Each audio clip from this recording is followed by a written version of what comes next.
Assalamualaikum warahmatullahi wabarakatuh. Bagaimana kabar anak ibu semuanya? Semoga dalam keadaan sehat dan selalu dalam lindungan Allah Subhanahu wa taala. Dan jangan lupa harus tetap semangat. Sebelum memulai pembelajaran pada hari ini, alangkah baiknya kita berdoa terlebih dahulu agar diberikan kemudahan dalam belajar dan mendapatkan ilmu yang bermanfaat. Berdoa dimulai. Bismillahirrahmanirrahim. Rabbi jibni ilman warzuqni fahman waj'alani minas salihin. Amin. Pada pertemuan kali ini kita akan belajar pelajaran IPS kelas 6 semester 2 materi tentang peristiwa alam 1. Anak-anak, ada hal yang perlu kita ingat-ingat tentang peristiwa alam. Yang pertama, kegiatan manusia dapat merusak alam, di mana kegiatan manusia yang tidak bertanggung jawab terhadap alam dapat menyebabkan kerusakan alam. Contohnya, penebangan hutan secara liar, peladangan berpindah, penambangan, dan pembuangan sampah tidak pada tempatnya. Indonesia memiliki hutan hujan tropis yang luas loh. Hutan banyak gunanya. Hutan disebut paru-paru dunia karena bisa menghasilkan oksigen yang dibutuhkan makhluk hidup.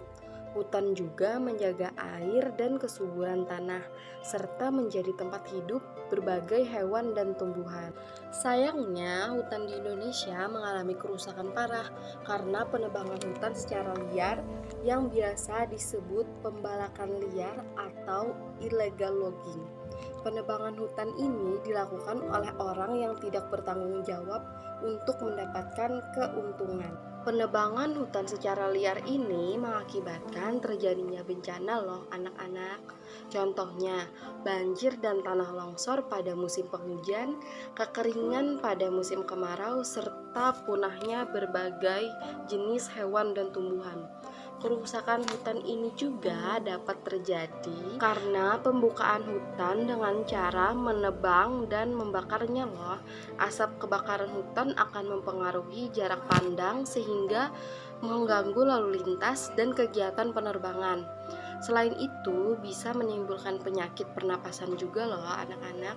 Dampak asap kebakaran hutan ini dirasakan oleh negara-negara tetangga juga loh.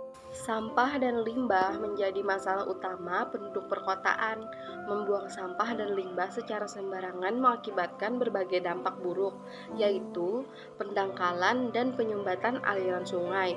Akibatnya, sungai akan mudah meluap dan mengakibatkan banjir pada musim penghujan.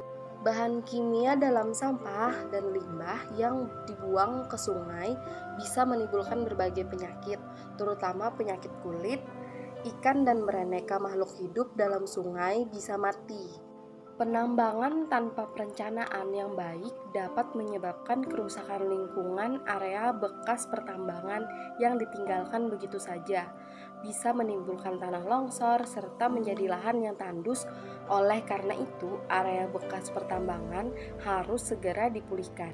Yang kedua, cara menghadapi gempa bumi dan beberapa hal yang bisa dilakukan untuk menghadapi gempa bumi. Untuk mengurangi kerusakan akibat gempa bumi, bangunan-bangunan terutama fasilitas umum harus dibuat menggunakan konstruksi tahan getaran atau anti gempa. Saat terjadi gempa, penduduk daerah pantai harus mengungsi ke tempat yang lebih tinggi untuk menghindari tsunami. Ketika gempa, penduduk di daerah gunung harus segera menjauh untuk menghindari longsor. Untuk penyelamatan diri saat gempa, seharusnya pihak berwenang memberikan pendidikan dan pelatihan serta membentuk kelompok aksi penyelamatan bencana. Masyarakat pun harus mengikuti pelatihan ini loh untuk menghindari kepanikan. Anak-anak ibu semuanya, kita tadi sudah belajar tentang peristiwa alam. Dari penjelasan ibu tadi, apakah ada yang masih kurang jelas atau belum paham? Jika ada, silahkan ditanyakan ke ibu ya anak-anak.